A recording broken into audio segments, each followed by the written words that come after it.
Ụmụ Igbo, ọ bụrụ na ị na-ege anyị ntị n'onu ma na-ekiri ozi ọma nke anyị na-ewetara unu na ozi ndụmọdụ na ịgbazi ọnụ nke anyị na-ewetara unu, biko ka ị na-esonyere anyị na YouTube, na-esonyekwara anyị na Instagram maọbụ na Twitter maọbụ na Facebook na webụsaịtị nke ndị obi nwanne m, ka anyị wee na-ezinye abụ ozi ka o si wee kwesị dị na-adị, maka na oge erugo mgbe anyị ga-ebupụta ihe nke njirimara Igbo na asụsụ Igbo na omenala Igbo na ihe gbasara ndị Igbo niile n'ụwa niile, ọ kacha ihe anyị na-achọ bụ Biafra. Ị ga na-afụkwanye abụ ozi ka ọ ga na-abịa. Ị na-esonyere anyị, ị ga na-ama mgbe anyị tụpụtara gị ozi nke dị mkpa iyi amara, ma wee marakwa ihe ga-eme ngwa ngwa ka emeghara ọdachi. Ụmụ Igbo, ekenekwa m unu ọzọ n'ụbọchị tata bụ afọ ala n'ala Igbo. Ana m agọ na-asị ka fọtara anyị ife ọma, fọtara anyị ọganiru, fọtara anyị ịdị mma, fọtara anyị ịdị n'otu, fọtara anyị ịghọta ihe na-eme n'ala Igbo anyị, fọtakwara anyị obi nwanne ịbịakọ ọnụ ma chụkọ ya bụ ihe na-eme n'ala Igbo anyị, ka anyị nweta ife anyị na-achọ bụ Biafra ka nsogbu na ọkakwa mụwa bụ nwanne unu nwoke ọka akụkọ Maazị Ugwu Okechukwu, obi nwanne ndị Igbo. Ana m ewetara unu akụkọ nke ụwa ka ọha na uju na obi nwanne m news. Gerenụ ntị ka unu nụrụ akụkọ nke anyị jiri bịa n'ụbọchị tata. O nwere ozi rutekwara anyị aka, ihe onyonyo na-akpagharị ugbu a na soshal midia gbasara otu nwanyị nke akpọpụtakwara wee gosi ụwa ka esi wee duna ya mmụọ site n'aka ndị omekome nke a na-akpọ Boko Haram.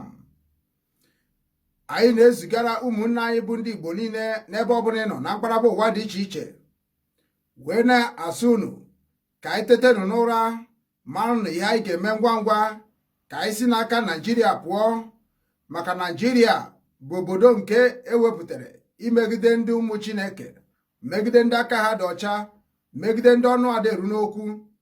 Maka na anyị ka nọrọ na obodo a na-akpọ Naijiria, oke nsogbu ga na-abịara anyị, maka na ya echego ọtụtụ oge ka anyị mara na ya bụ ifo ga-adị mma, mana ka anyị na-eche ka ya bụ ihe na-akawanye njọ. Anyị na-agbaziri ndị Igbo onu, na-agbaziri ndị omenala olu, na-agbaziri ndị ichie na ndị ọzọ onu, ma ndị isi anyị n'ala Igbo. Biko nu dododo ka unu mee ihe unu kwesịrị ime ngwa ngwa, dịka anyị si wee were okwukwe tinye unu n'aka, na unu ga na-enekweta anya ala anyị site n'aka ndị Naijiria na aka ndị omekome a bụ ndị batara be anyị, ka amarịfa ga-eme ka ya bụ ihe kwụsị.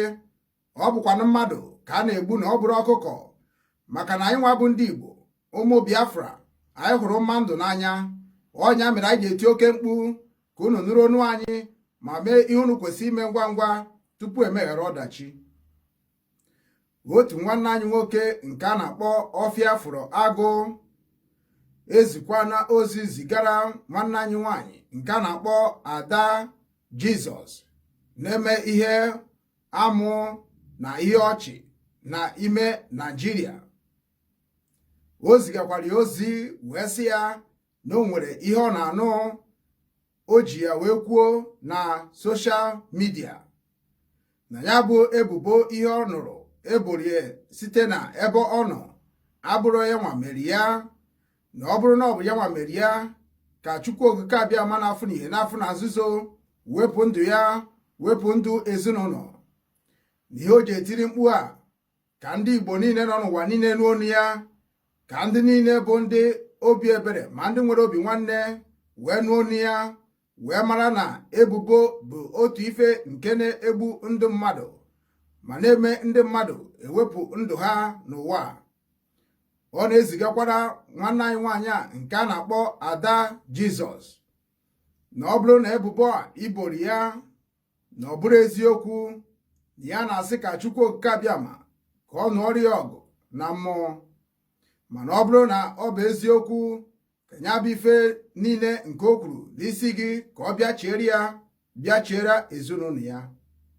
Ka anyị nenekwa na ya bụ ife ka anyị fụ ka o si wee mee na Obi Ọfịa Afụrụ Agụ nke okwumọ ya dị n'ala Asaba a na-akpọ Marine Temple. Ihe dị obodo, ihe dị na nchagbu, bitime, ihe agụ oshimeshi, ngeredi ihe agụ, agaba na ibu, azụ na anụ akwa nwa abịa ọgụ.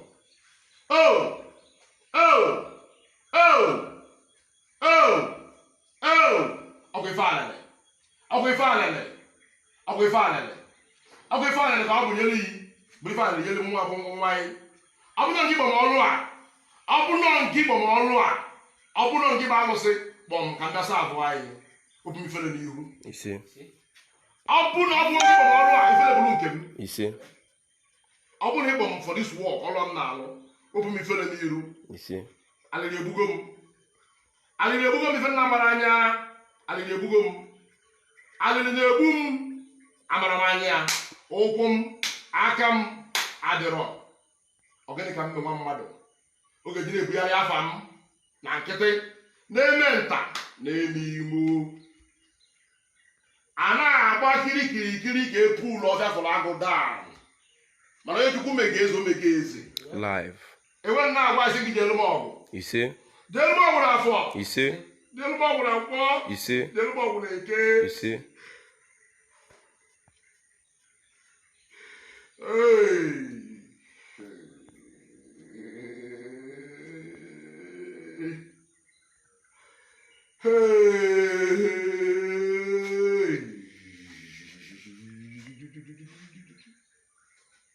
Amandelewa na mma. Amandelewa na mma. Amandelewa na mma. Amandelewa na mma. Amandelewa na mma. Amandelewa na mma. Amandelewa na mma. Amandelewa na mma. Onye na-echọrọ njọ na-echere m njọ, amandelewa na mma. Ọ bụ na mmụọ gbagafụ na agụ chi Marine Temple, nwe onye mkpọ na fon, nwe onye nye ego si aja tie ada Jizọs ife, ma ọ bụ ogbu ada Jizọs bụ kidnap ada Jizọs, alụsị gbuo mgbe ụmụ m. Kill me and kill my children. Gbuo m, gbuo ụmụ m. Mana ọ bụrụ ebe ọbịa, ọ bụrụ ebe ọbịa n'aka m dị ọcha, mmeri ga-abụ nke m na mbido, mmeri ga-abụ nke m na ngwụsị. Ka fada na-edere m petishọn, ka fada na-akpọ afọ m, ezinụlọ nwanne na-vata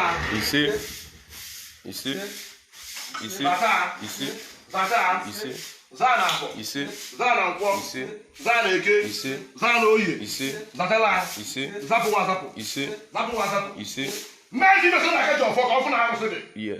Mee ife imeso na aka ji ọfọ ka ọ mara na alụsị dị. Ọ bụ na o nwe ka si senda ndị mmadụ kwa tie ada Mercy Jizọs ife na-ekele m n'odumeje or set the girl up. Let me never see good to death. Ka m nwụọ ọnwụ ike. Ka m nwụọ ọnwụ ike. Mana ọ bụ na aka m dị ọcha, a na-ebogide m ebubo, a na-ebelu m vidio ka e wee megide m, ka e wee set them up. Asị m na kafara gba nkata a faya nwụọ ọnwụ ike. They will never have peace.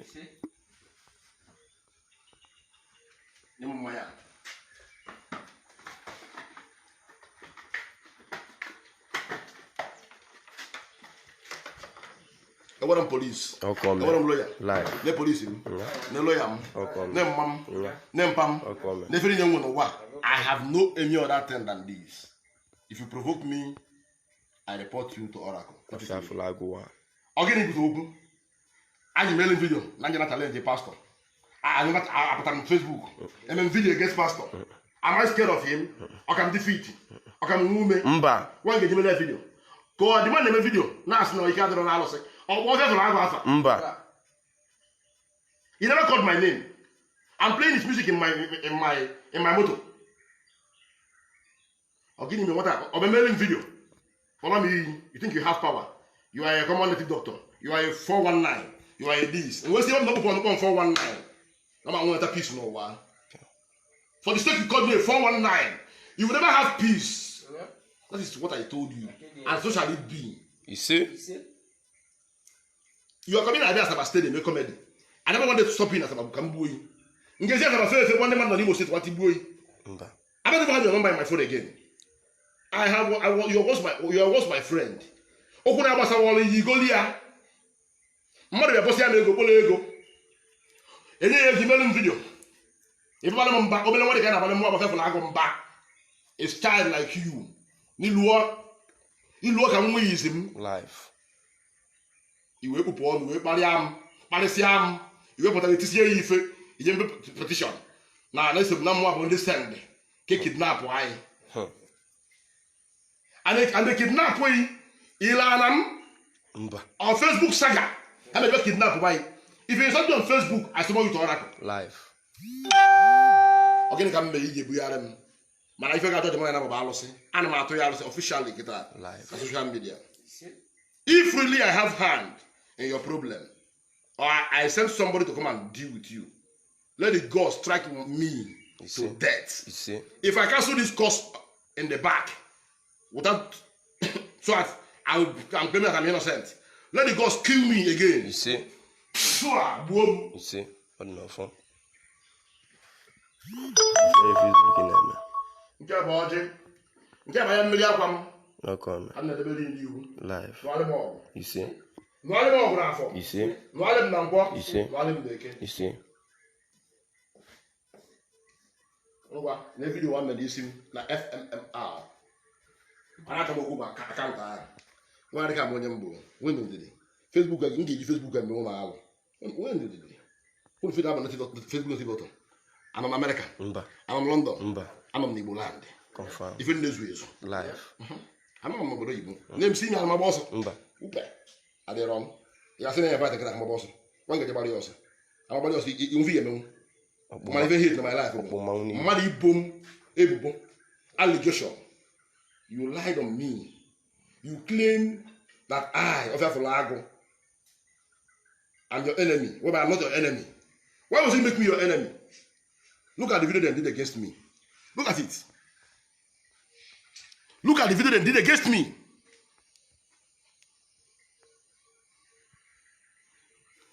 Take. Let me forward it. Now that for Lago. Blue enemy ada.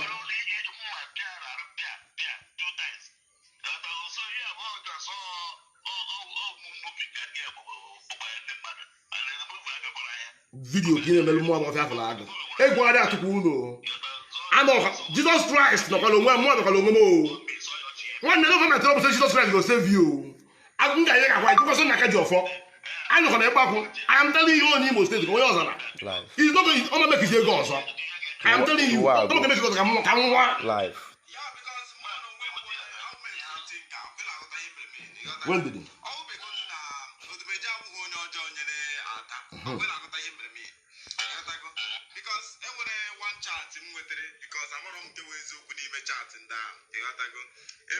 somebody that na odumeje na ewere iwe okwe na agụta ihe mere me ịghọtago no see that na odumeje na ewegodiri iwe that na o kwesịrị ịkpọ ya ma ọ bụrụ na ọrụ pastor okwe na agụta ihe mere me just imagine Facebook saga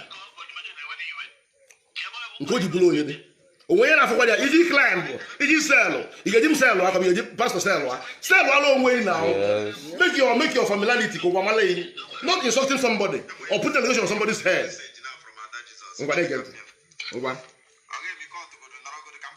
get it okay 9 seconds can play it and with the message ugbu a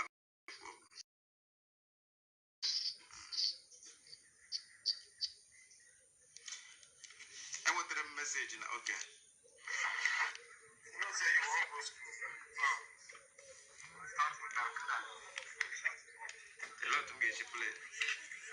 just imagine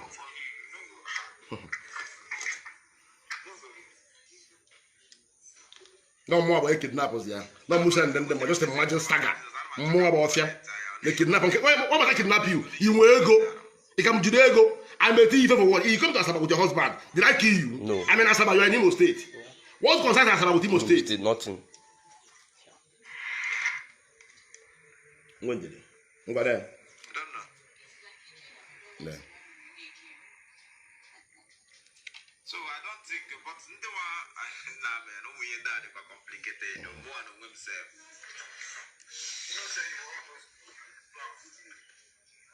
Na moto accuracy. And I'm a cool motor, but I'm motor more. I have all that. I cannot send somebody to come and kill you. What I will use to remove you is all right. I will curse you here. And nothing will happen because you're talking to me. Yes. And I don't have any business with you. Yes. And you made a video against me. Yes. And I'm cheaper than the 419. That is the Facebook doctor. And I'm a thief. And I'm challenging your daddy in the Lord. Your daddy in the Lord, you're challenging your daddy in the Lord. You're insulting your daddy in the Lord. Am I the one that... It is the God that is intervening. Yes. I intervene. He's the parliament, the man. Yeah. Because I never want to insult the man. Yes. And the man never called my name. Yes. I have no business with the man. Pure. He's calling me darkness, it's light. Leave me in darkness now. Yes. Why must you affect, why must you, listen, people don't go, let me show you where they called my name. Chelu. Go and watch this video. Mother Katana to you, Chelu.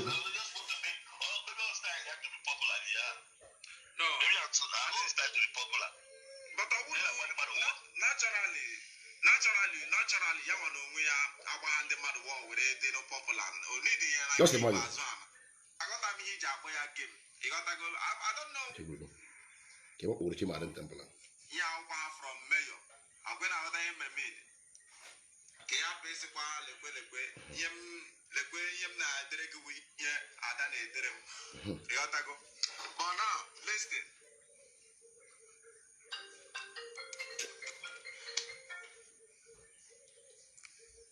Get a mother way, Kim. That show us the vehicle number. In a matter when it doesn't mean because this thing, the whole thing is complicated. Let me just be real with you. Even under my sister, when mono the video,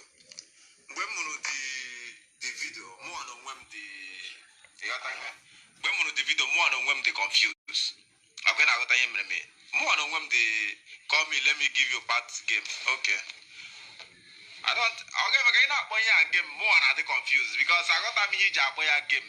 I don't know why somebody will play that expensive joke. For me, that's in the expensive. You got to go. I don't want to see you, Mazi. You got to go with him on a pick. I wish he can just talk to me. Come try go the other. I don't know. I wish he can just. I don't know. A pick he can call. I just say, I don't know. This thing will the thing is expensive. Like always just an expensive joke.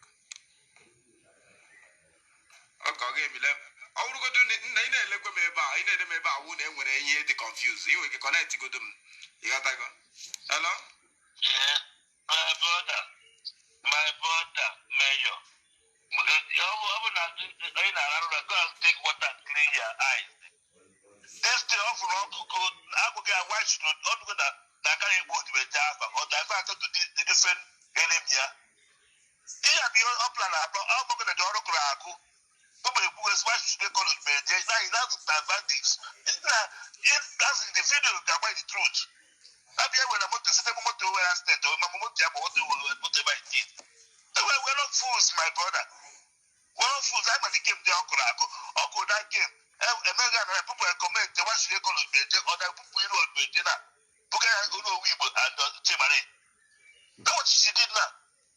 Because all churches on the same side, yeah, because people are now fighting now. What are you doing? Him and them, or two people in room, man. Oh, no, let's not wake up now. When you're secure, you must act like no, the motto some injury also. Watch that video. Can I call you what you do on the cigar? Yeah, I feel that. Come back to the video. Let the other get on the next film when they make it up the movie. They all make it up because one, the man, the oracle, over cheap again with the piano. Is not making up the video. Because to where people, wear soft landing, because that's soft landing. Now, because I'm not Chimarina, that's which I called you just now. Then there were problems. Oh, man, no people have to Chimare and they get it. Weibo. Now, told you not trying to Weibo. Nitoriano. This is a fact issue. All you have to react from the video you watch show that that is fake. Anything remain as just soft land for herself because people are now condemning her. Even though no, but I cannot. Okay, me. Well, okay, me. Ima opinion is very. You want opinion. Give me opinion. Like for example, I cannot arrange my own kidnap. Utamno now. I won't know me go involved. I won't know when you got come over. Mam kidnap them. You understand?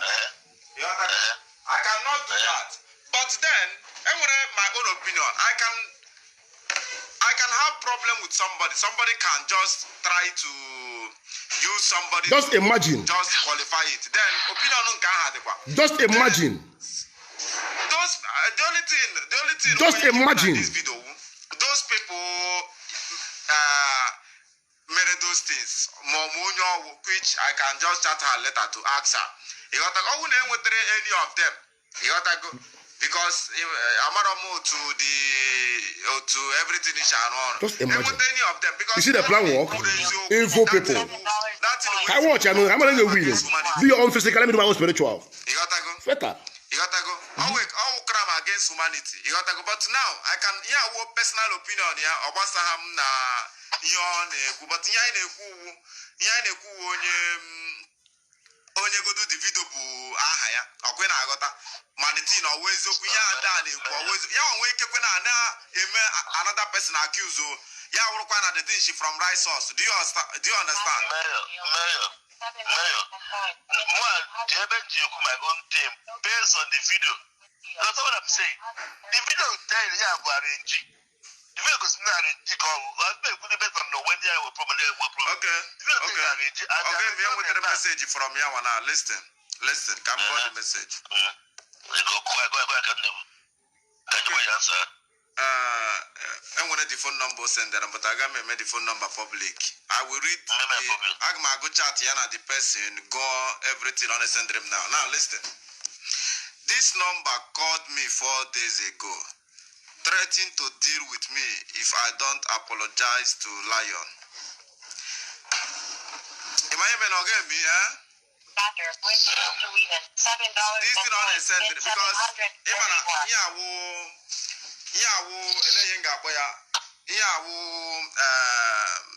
somebody trying to tell us what happened. They got to go because when we go many viral videos and then I got to hear me. You got to go. When we go many viral videos, can this view aside call just 100? You got to go. I'll call 100. Them get you this thing on. Can people really go to share so that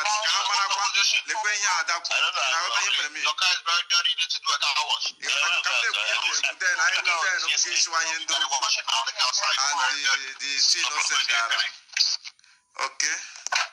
Now I knew. Hey, but it's okay. I am the thing is shirike. Oh, but the security na around.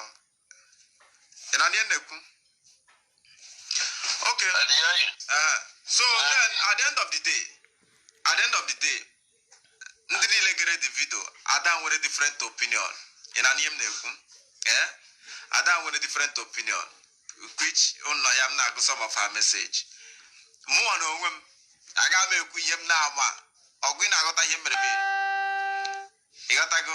I got a cool in Nama. You got to go, but let me just read what she said. The number called me 4 days ago, threatening to deal with me if I don't apologize to Lion. You see my number? Here is my chat with Am I Lion? I am the father that still Lion. Threat me. He blocked me. Police are still investigating. They should investigate very well, and get the true source. Okay.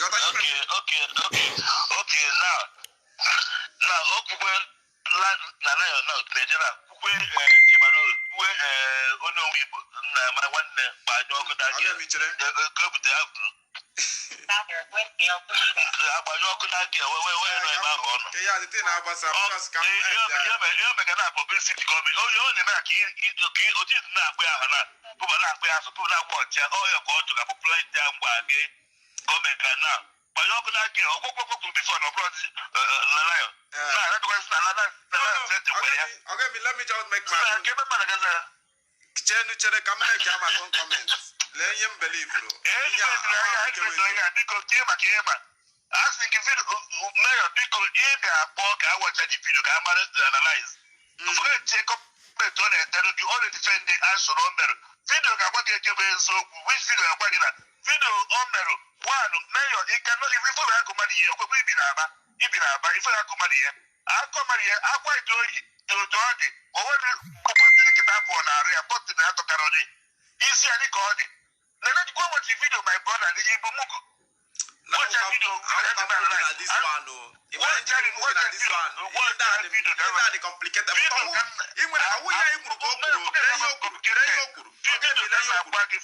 even many people they angry now. Many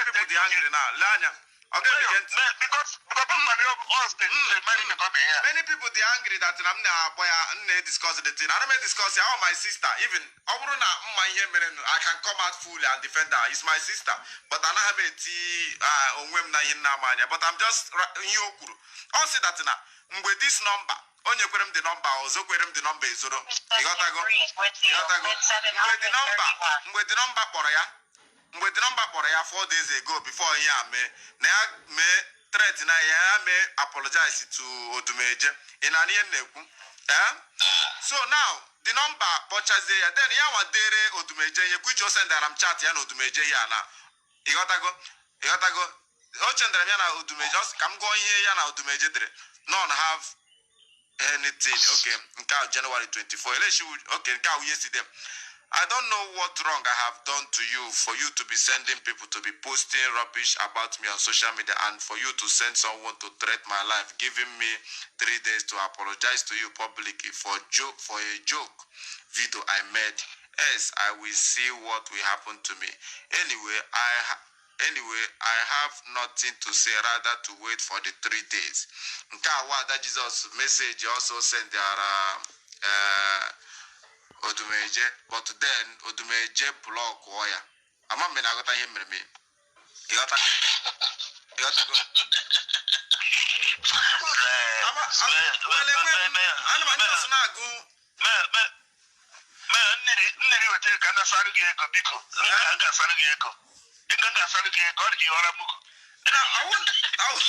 for me. Okay, me my problem. Okay, me Odumeje wonye Ada Jesus wonye nkem. Ina nim na ekwu. I got to go. Chimarenu wonye nkem. Ono wonye nkem. So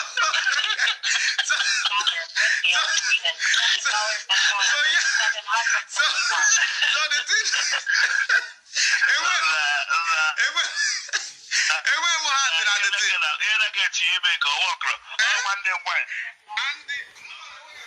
Game starts Live. I'm going to with the video of my film more about I don't hide my identity. Ilokoka Express, a one day Okada. She get any papa. I'm not them. But make sure you investigate yourself very well before you call my name. Don't just call my name because you want to call my name. If I told you people, I don't believe in Maria. God will judge us to go to heaven. Yes. I don't have any hand in kidnapping. Anything about kidnapping, killing somebody's child, or sending somebody to go and beat you. If I want to beat you, you have to be to survive in the world. Yes. I'll call my wife. Yes. I have 2 wives. Pure. They will beat you. Pure. Beat you in order to anything for insulting their husband. Yes. You're a small girl. You look at 30 years. About 22 years. They will tell them more about mother or their father, like me.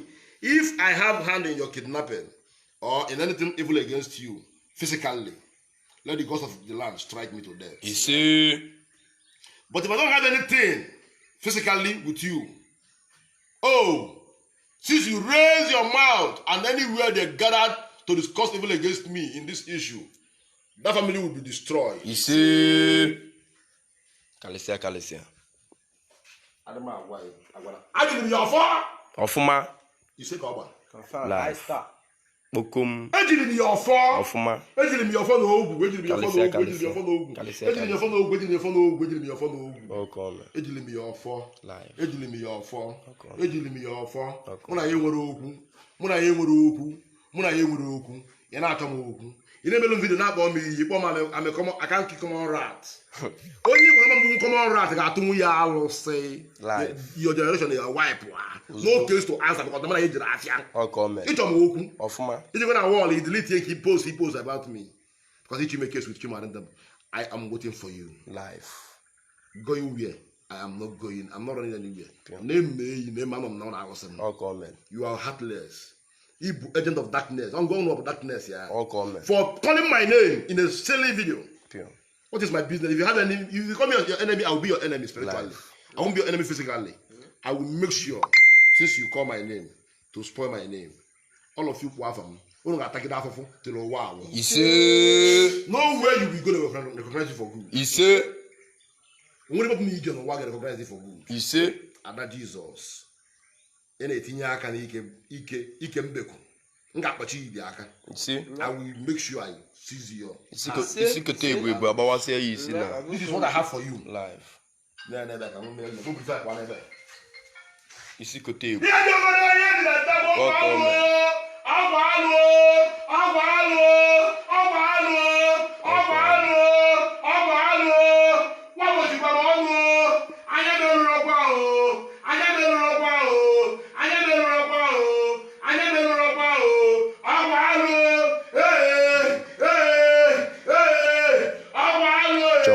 If you give your email away now.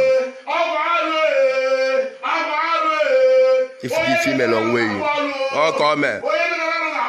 Oh comment. Ise. Oh comment. Isi kote ebu abawa se isi.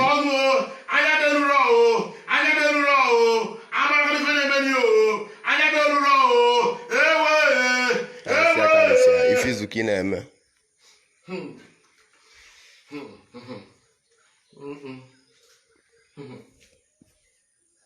Aburu no one can send anyone to get you ife.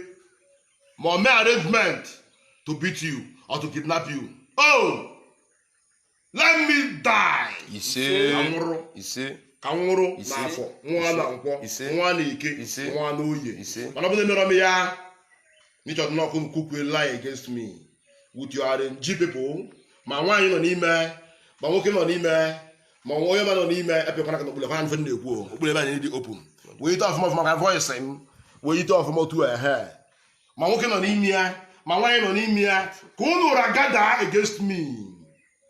Hey, amandelu na mma na afọ amandelu na mma na nkwọ amandelu na mma na eke amandelu na mma na oye unu ya akwa agụ ife ga-esuru unu ike unu ga-ata afụfụ ife ọjọọ ga na-ezu unu ahụ ebe m ntị ya ga-abụ m esemokwu ụwa ga-akpọ unu asị.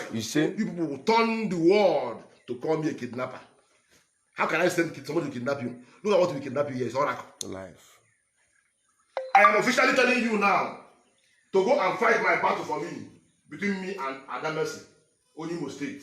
I'll bring them in no one day plan evil against her. Let the God of the land strike me to death. You see, thank you, flag. Ebo abawa say you sin. Ọ bụrụ na mmụọ ọbụla fefụrụ agụ bụ Chimarin temple nwe ka nsi send ndị mmadụ kwa kidnap Ada Jesus ma kwa Ada Jesus ife alụsị gbuo m ise ka nwụrụ ise mana ọ bụ emere m ya alụsị go sweep Ada Jesus house ise zali abịa ka ọ fụna ise ọkọrọ nya ise na-ekwu na-eme amandela na mma ụmụnne m ọkwa nke ka m fụkwa ahụ anya merụrụ okwu ahụ ebere kwa video against pastor ya ahụ ndị me video dị iche ndị challenge odumeje dị iche ana mma afa. I have nothing to do with her. I'm not owing her. Ejiro kwa onye ahụ ụgwọ o. Ogene ka this guy akpala m mkpali. Giga mme this girl, giga mme okirisi nne m, giga mme Ada Jesus na ndị bewe. Ọ na-akpọrọ m afọ giga mme we. Wana ebu mme MMR ka ọ na-akpọ akaụntụ wọ. Wa were n'ime debe karị ka chọọ. Oh. Ọ bụrụ na ndị anụ nwa wana ebe mbu ya. Ọmandele wana mma. Ọmandele nna mma na afọ. Ọmandele nna mma na nkwọ.